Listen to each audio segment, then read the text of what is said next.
ہمارے ہاں تسبیحات پڑھ لی جاتی ہیں اگر کبھی موقع ملے، لیکن وہ خاص انہماک، وہ خاص شوق، وہ خاص ذوق اللہ تبارک و تعالیٰ کی عبادت کا، ایک ہوتا ہے نماز پڑھنا، ایک ہوتا ہے اہتمام کے ساتھ نماز پڑھنا، یعنی ذرا وقت پہ اٹھنا، ذرا صحیح کر کے وضو کرنا، ذرا شوق سے مصلی بچھانا۔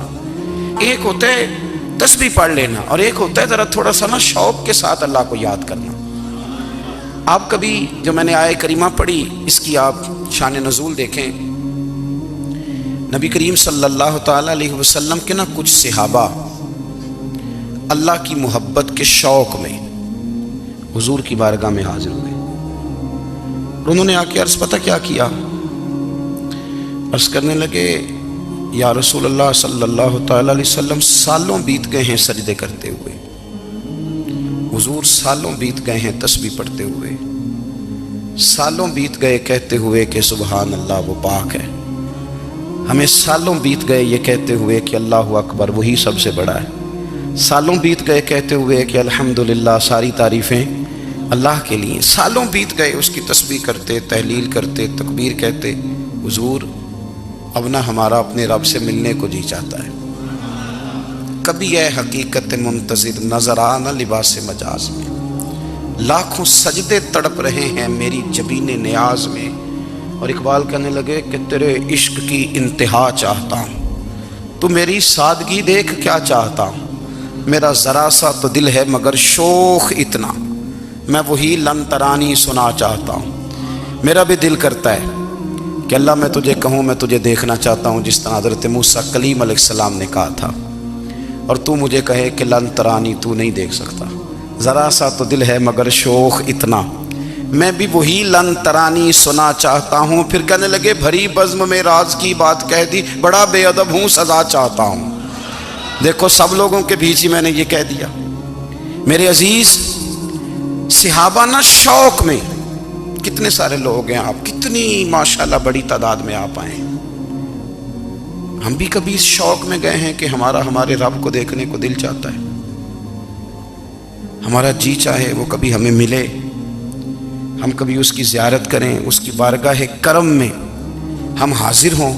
صحابہ نے عرض کیا یا رسول اللہ صلی اللہ تعالی وسلم ہمارا رب کہاں ہے، ہمارا نا اپنے رب کو دیکھنے کو جی چاہتا ہے۔ جب صحابہ نے یہ عرض کیا تو اللہ نے قرآن مجید نازل کیا، فرمایا وَإِذَا سَأَلَكَ عِبَادِي أَنِّي فَإِنِّي قَرِيبٌ، محبوب جب میرے بندے آپ کی بارگاہ میں آ کے میرے بارے میں پوچھیں نا تو ان سے کہہ دینا میں ان کے قریب ہی ہوں، قریب ہی ہوں۔ دلیل کیا ہے؟ بھائی اذا دان، یہ جب بھی مجھ سے دعا مانگیں گے میں ان کی دعاؤں کو قبول فرماؤں گا، میں ان کے قریب ہوں، میں ان کے قریب ہوں، یہ جب بھی دعا مانگیں گے نا میں قبول کروں گا، میں ان کے قریب ہوں۔ اللہ تبارک و تعالیٰ کے بندے اللہ سے محبت کرتے، رب کی بارگاہ میں جھکتے، اس کو اپنے دکھ سناتے، اس کے پیارے محبوب صلی اللہ تعالیٰ علیہ وسلم کا وسیلہ لے کے اس کے حضور حاضر ہو جاتے، پیشانیاں سجدوں سے روشن ہوتی۔ ہم نا ہر چیز کے لیے وقت نکالتے ہیں، ہر چیز کے لیے، لیکن عبادت کے لیے وقت نہیں نکالتے۔ ہر شے آباد ہے، ہر شے، ہماری فیس بک بھی آباد ہے، واٹس ایپ بھی آباد ہے، ہمارے ٹویٹر بھی آباد ہیں، ہماری ہر چیز آباد ہے، سب سے کم آباد ہمارا مصلی رہ گیا ہے، سب سے کم۔ وہ لوگ اب ڈھونڈنے سے ملتے ہیں جن کی بغل میں مصلی ہوتا تھا۔ میرے بھائی آپ کتنا کو دنیا کے پیچھے بھاگو گے تھکا دے گی، کتنا دولت کے پیچھے بھاگو گے تھکا دے گی۔ آپ جب اپنی زندگی میں جمع تفریق کرو گے نا تو مرتے وقت احساس ہوگا کہ سارا کچھ تو لوگوں کے لیے کیا، اپنے لیے تو کر ہی کچھ نہیں سکے۔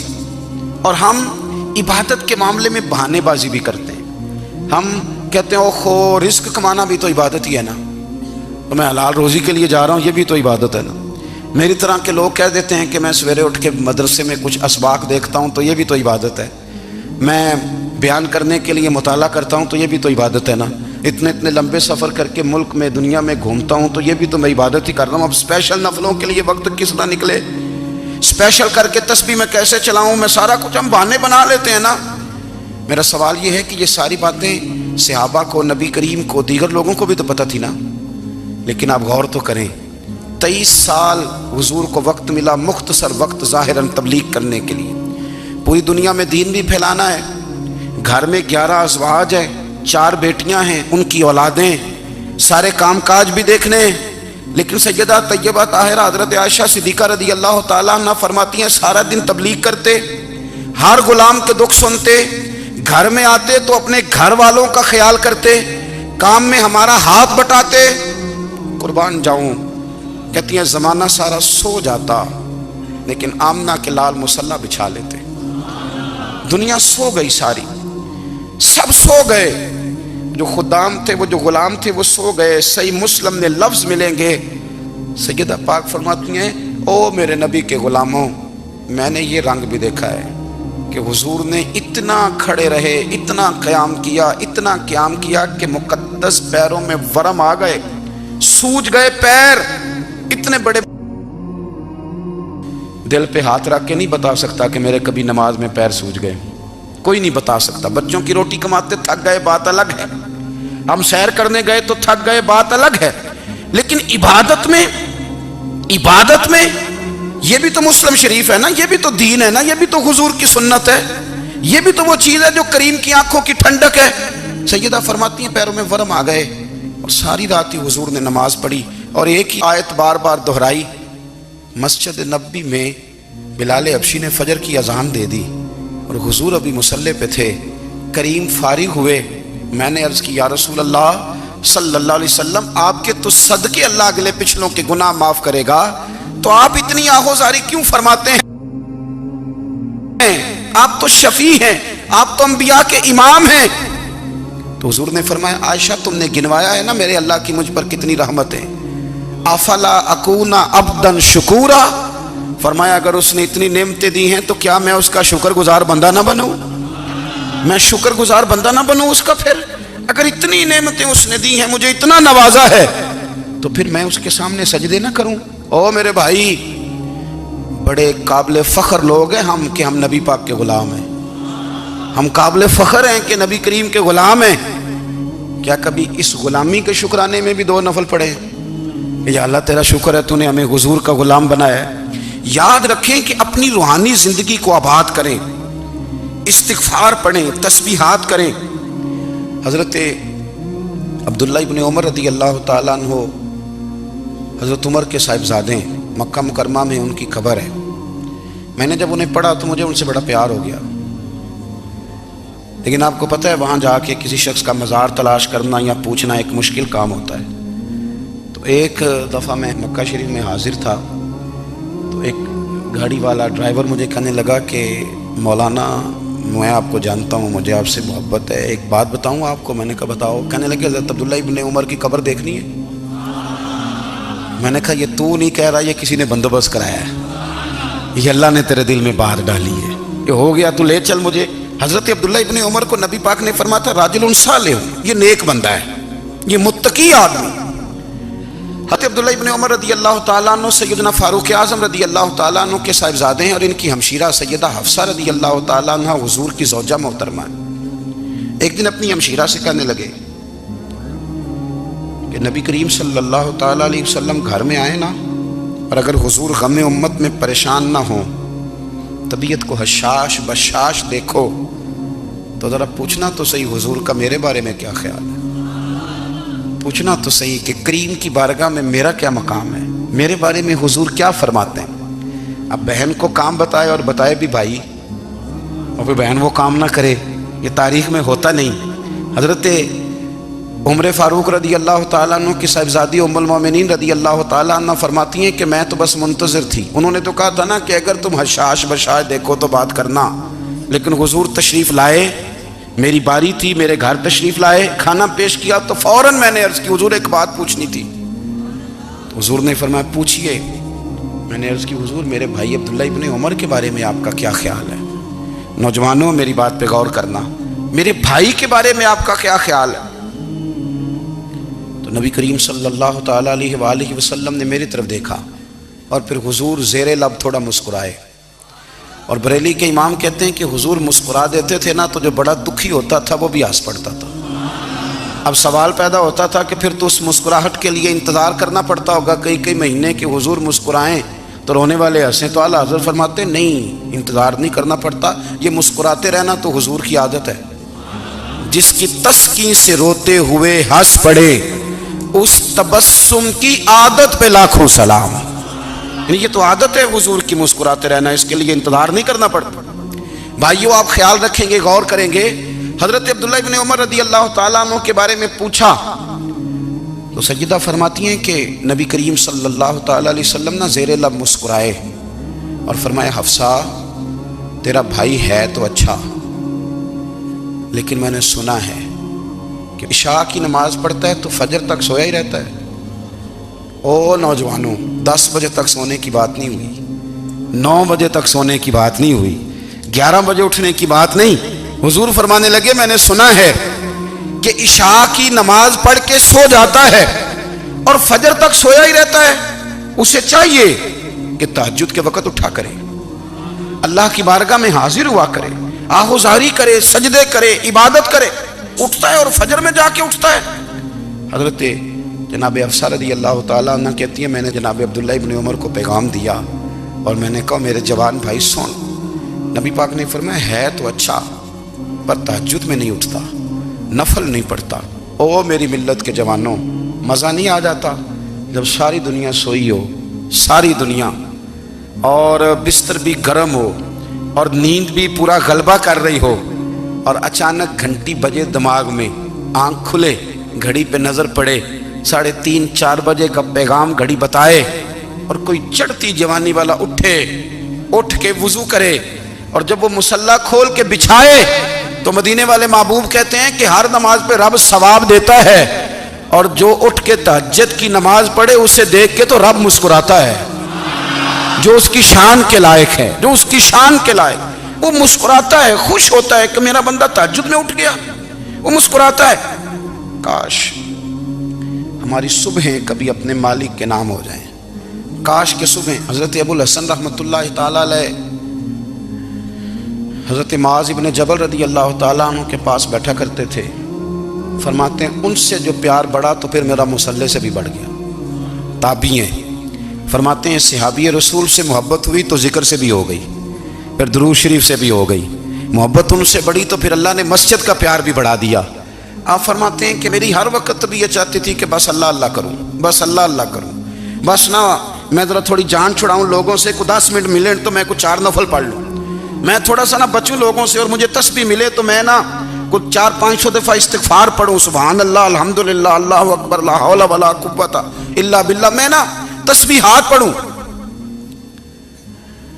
فرماتے ہیں کہ بچے تھے گھر میں 6-7، غربت تھی، کام ملتا کوئی نہیں تھا، اور میں کام چور نہیں تھا، کام ڈھونڈتا تھا، پر اللہ کی قدرت کے کام نہیں ملتا تھا۔ فرماتے ہیں کہ میں نے ایک دن اپنی اہلیہ سے کہا کہ آج میں پھر جاتا ہوں کام ڈھونڈنے، تو میری بیوی بڑی فرما بردار تھی، پر اس دن نہ غربت کے ہاتھوں تنگ آ کے کہنے لگی آج نانا کوئی تو چیز لے کے آیا، تو مجھ سے بچوں کی بھوک نہیں دیکھی جاتی، یہ سب روگاں دا روگ محمد جس دا نام غریبی، کنڈ بلا کے لنگ جاندے نہیں دوست یار قریبی، آج نہ کچھ لے کے آیا تو میں بچے لے کے میکے چلی جاؤں گی۔ شیخ فرماتے ہیں کہ میں بڑا پریشان گھر سے نکلا، پر میں نے صبح سے لے کے زور تک کام ڈھونڈا، کام ملا کوئی نہیں، تو میرے دل میں خیال آیا چلو کام نہیں ملتا تو اللہ اللہ تو کرے نا، چلو بندوں کی مزدوری نہیں ملتی تو رب کریم کی عبادت ہی کرتے ہیں۔ فرماتے ہیں کہ میں نے نا فرات کے پانی سے وضو کیا، نہر کے، شدید دھوپ تھی، ساتھ ریت تھی اور ریت تپ رہی تھی، میں نے اپنا رومال وہیں مصلی کے طور پر بچھا لیا، اور فرماتے ہیں کہ زور سے لے کر عصر تک نماز پڑھی، دھوپ بھی پورے زور پہ، پر میرے سجدے کا ذوق بھی پورے زور پہ۔ فرماتے ہیں سورج بھی چمک رہا ہے اور رب کی عبادت کا ذوق بھی پورے زور پہ، میں سجدہ کروں تو پھر میرا اٹھانے کو جی نہ چاہے۔ میرے استاد لکھا کرتے تھے، یہ ان کا شعر ہے، وہ کہا کرتے تھے مجھے سوز دے، مجھے ساز دے، اور مجھے نیم شب کا نیاز دے، دم سجدہ خود کو میں توڑ دوں، مجھے ایسا ذوق نماز دے، اور میں تیری بہار کا پھول ہوں، میں کھلا بھی ہوں تو تیرے لیے، مجھے میری شاخ سے توڑ لے، مجھے اپنی زلف کا ناز دے۔ بھائی فرماتے ہیں کہ عصر تک میں نے نفل پڑھے، دن ڈھلنے لگا، عصر کی نماز پڑھی اور میں وہاں سے چلا۔ اب میں جب نکلنے لگا تو دل میں خیال آیا کہ چھوٹی چھوٹی دیواریں ہیں گھر کی، بغیر کچھ لیے جاؤں گا تو بیوی دور سے دیکھے گی تو شور کرے گی کہ پھر خالی ہاتھ آ گیا ہے۔ کہتے میں نے اپنے اسی رومال میں جس پہ میں نے نماز پڑھی تھی نا، رومال میں کیا کھیدے پنجابی جسافہ کہتے ہیں، اسی میں نا میں نے کچھ ریت بھر لی کہ وہ دور سے دیکھے گی تو سمجھے گی کچھ لے کے آیا ہے، چلو جا کے اسے بتا دوں گا کہ آج پھر مزدوری نہیں ملی۔ کہتے ہیں وہ ریت لے کر جب میں گھر میں گیا تو پہلے بیوی دروازے پہ کھڑی ہوتی تھی، پوچھتی تھی خالی ہاتھ آ گئے ہو؟ آج میں نے دیکھا تو ہے ہی کوئی نہیں۔ فرماتے ہیں میں اندر داخل ہوا، سلام لیے، کونے میں نے وہ رومال رکھ دیا اور میں نے آواز دی کہ بھلی مانس کہاں ہو؟ تو وہ کہنے لگی آپ منہ ہاتھ دھو لیں، میں روٹی لے کے آئی۔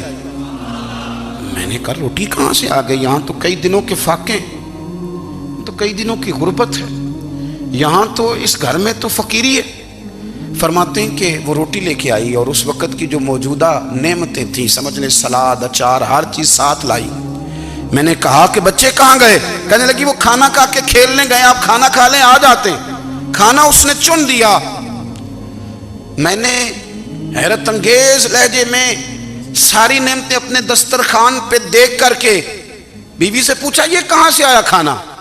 بچوں کو تو نے کہاں سے کھانا کھلایا؟ یہ سارا کچھ کیسا ہے؟ تو کہنے لگی پتہ نہیں آج آپ کس کریم کی مزدوری کرنے چلے گئے تھے، پتہ نہیں کس کریم کی، میرے گھر میں تو اتنی نعمتیں آئی ہیں کہ مجھ سے سنبھالی نہیں جا رہی، اتنا اناج ہے، اتنا گندم ہے، کس کریم کے دروازے آج چلے گئے تھے؟ یہ کہتے کہتے وہ اٹھی اور اٹھ کر کے کہنے لگی پہلے بڑا کچھ آیا تھا، اب کیا لے آئے ہو؟ اور جا کر کے نا اس نے وہ ریت والا رومال کھولا، کہنے لگے میں تو لے کے آیا تھا ریت، تو میرے رب نے اسے بھی سونے اور ہیرے بنا دیا تھا۔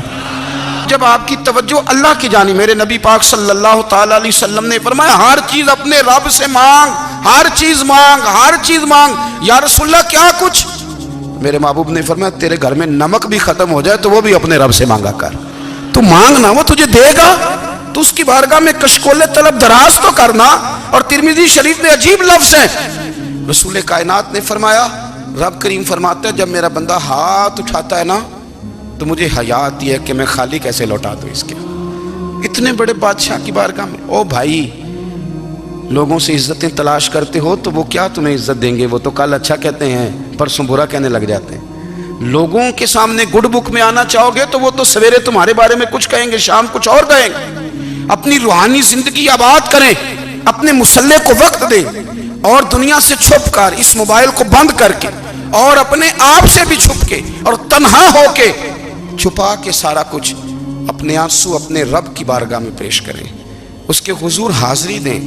سنو نا ترمذی کی حدیث اور اسے یاد رکھنا، نبی پاک علیہ السلام نے فرمایا اپنے دکھ لوگوں کے سامنے نہ بیان کرنا، سیٹھوں نوابوں کو نہ بتاتے پھرنا، دنیا داروں کے سامنے جا کے نہ رونا کہ میں تکلیف میں ہوں۔ پر میں اگر دنیا داروں کو دکھ بتاؤ گے رب تمہیں کبھی غنی نہیں کرے گا، اور لوگ ہیں کہ الٹا مذاق اڑائیں گے۔ آپ کی جس سے بڑی پکی یاری ہے نا، پکی، وہ تب تک پکی ہے جب تک آپ نے 50,000 مانگا نہیں، اور جس وقت آپ نے کہہ دیا کہ میں مجبور ہوں میری مدد کر تو پھر ختم ہو گئی دوستی۔ لوگوں کے تعلقات آپ کے ساتھ تب تک ہیں جب تک آپ ان سے کوئی ضرورت وابستہ نہیں کرتے۔ کریم محبوب فرمانے لگے بندوں کے سامنے دکھ نہ بیان کرنا، اللہ تجھے کبھی غنی نہیں کرے گا۔ تو اپنے دکھ اپنے رب کو بتا، تو دعائیں مانگ، تو اس کی بارگاہ میں حاضر ہو، تو اس کے حضور عرض کر۔ فرمایا اپنے دکھ اپنے رب کو بتا، وہ جلدی کرے یا دیر سے کرے تجھے ساری دنیا سے بے نیاز کر دے گا۔ تجھے